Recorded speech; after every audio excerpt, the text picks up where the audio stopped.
ഒടുവിൽ വി.ഡി. സർക്കാർ സത്യപ്രതിജ്ഞ ചെയ്ത് അധികാരത്തിലെത്തിയോടെ പണി തുടങ്ങിക്കഴിഞ്ഞു എന്ന് തന്നെ പറയാം. ആദ്യ പണി മറ്റാർക്കുമല്ല, CPM-ന് തന്നെയാണ്. അതിനായി നമ്മുടെ ദേവസ്വം മന്ത്രിയായ കെ മുരളീധരൻ ഒരുങ്ങിക്കഴിഞ്ഞു. ശബരിമല മണ്ണിലെ പുണ്യവും ഭക്തരുടെ വിയർപ്പും ചേർന്ന ദേവന്റെ സ്വത്ത് കൊള്ളയടിക്കാൻ ആരെയും അനുവദിക്കില്ലെന്ന് പ്രഖ്യാപിച്ചിരിക്കുകയാണ് മന്ത്രി കെ മുരളീധരൻ.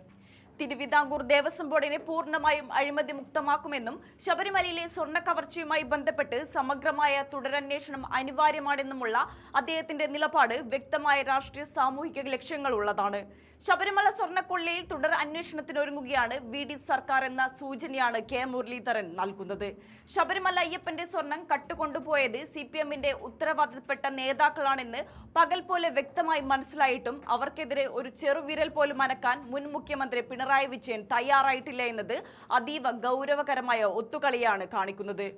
ആഭ്യന്തര വകുപ്പ് കയ്യിൽ വെച്ചിട്ടും സ്വന്തം പാർട്ടിയിലെ ഉന്നതർ കോടികൾ വിലമതിക്കുന്ന ദേവസ്വ സ്വത്ത് കൊള്ളയടിച്ചപ്പോൾ കണ്ണടച്ച് ഇരുട്ടാക്കുകയാണ് ചെയ്തത്.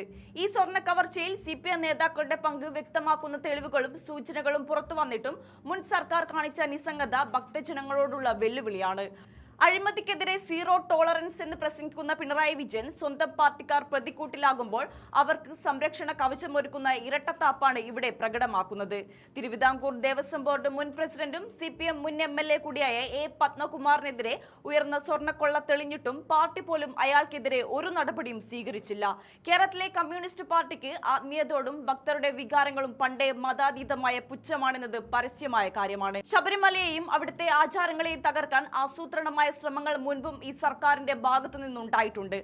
അതിന്റെ തുടർച്ചയായി വേണം ദേവന്റെ സ്വത്ത് സ്വന്തം പാർട്ടി നേതാക്കൾക്ക് കൊള്ളയടിക്കാൻ പാകത്തിൽ ദേവസ്വം ബോർഡിനെ രാഷ്ട്രീയവൽക്കരിച്ച നടപടിയും കാണാൻ.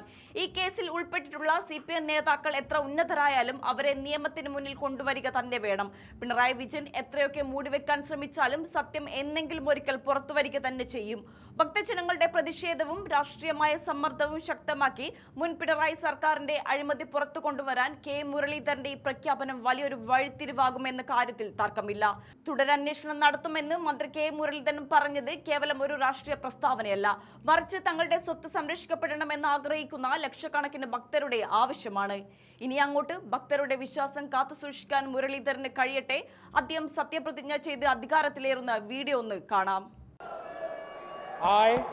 I, K. Muralidharan, do swear in the name of God that I will bear true faith and allegiance to the Constitution of India, as by law established, that I will uphold the sovereignty and integrity of India, that I will faithfully and conscientiously discharge my duties as a Minister of the State of Kerala, and that I will do right to all manner of people in accordance with the Constitution and the law without fear or favor, affection or ill will.